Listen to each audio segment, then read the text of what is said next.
Hello, and welcome to another video tutorial from the Center for Excellence in Teaching and Learning from Oklahoma City University. In this video, I would like to show you how you can take a screenshot on a Mac computer. So you will notice I have my Google Chrome web browser open. Let's say that I am in my course and I would like to take a screenshot of something to send to a colleague, a student, or one of my professors. I can trigger the screenshot tool within the Mac operating system by clicking on some keyboard strokes.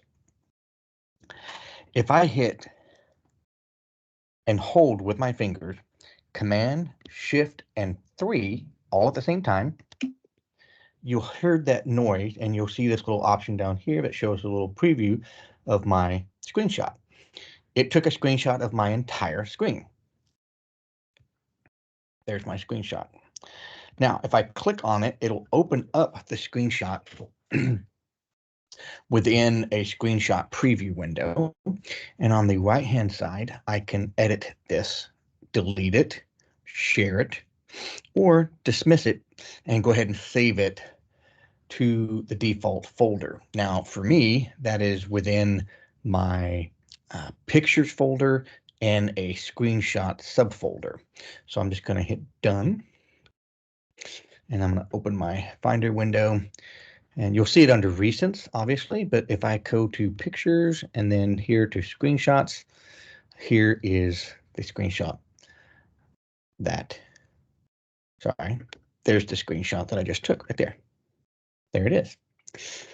Now, there's another way that you can take a screenshot of just a section that you select. And you can trigger this using similar keys on your keyboard. If you press and hold Shift, Command, and 4, your mouse cursor will turn into a crosshairs with these little numbers that pop up next to it. The numbers are just showing you where you are in the grid of your screen, so that's not necessarily important. However, once you have this, if you'll just click and drag, you'll notice that you get a kind of a gray shadow window, and anything that was within the gray shadow window is going to be saved as a screenshot. So as soon as I let go with my mouse, it makes that chiming noise, and here we see a preview of the screenshot in the lower right-hand corner. If I click on the screenshot again, it'll open that screenshot. I'm going to resize this a little bit bigger so we can see what we're doing. And here we have that same window. Now, earlier I made reference to this editing pen button. If you click on this, you're going to get some additional editing features that might be helpful if you need to call out some things within the screenshot.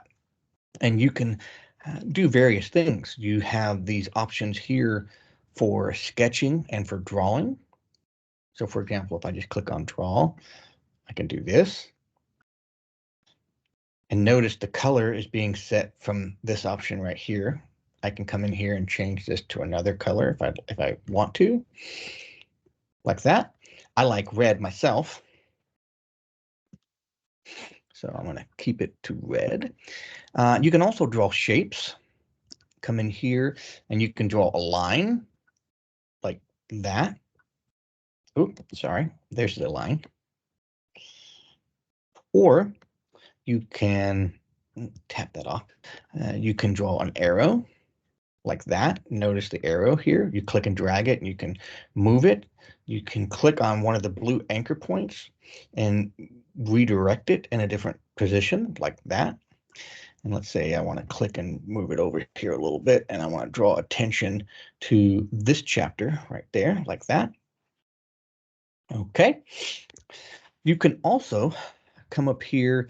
Another potential helpful feature is the text style button. If we click on this, you'll notice that there is going to be font type, font size, and then bold, italics, or underlined, and then also color. Now, Notice as soon as I clicked in there, my cursor is starting to blink, right? And so I can go ahead and start typing.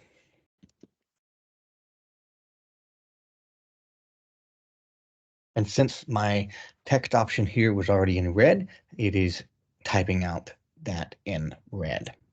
You can select the text, come up here to the text options and increase or decrease the font if need be, like that. And you can also insert a text box like this.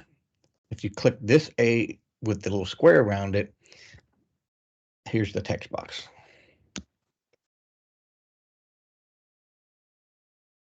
That is another way to type in text as well.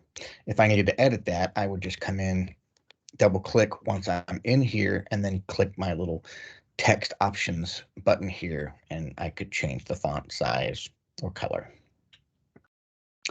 Let's say I needed to maybe crop out some of this screenshot. I don't need to display everything that's in this screenshot. Maybe there was a mistake in my capturing. So if I come here and I click on the crop button, my cursor will change to a hand, right? And I can basically come in here and, oop, I'm sorry, that's the wrong button. You'll notice that my cursor will have an arrow if I go to the upper left-hand corners or the right-hand corners, but I can basically resize and then move my cropping area by clicking and dragging with that hand, the open hand. So let's say I just want to show this section on the chapter readings, like that. Okay, once I am done, I can either hit enter on my keyboard or click this crop button and it will save my, I'm sorry, come over here and click done and it'll save my crop like this.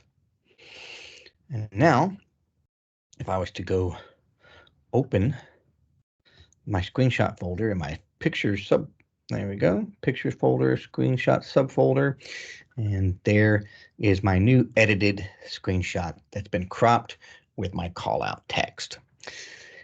I hope this has been helpful. If you have any questions, please don't hesitate to reach out to the Center for Excellence in Teaching and Learning.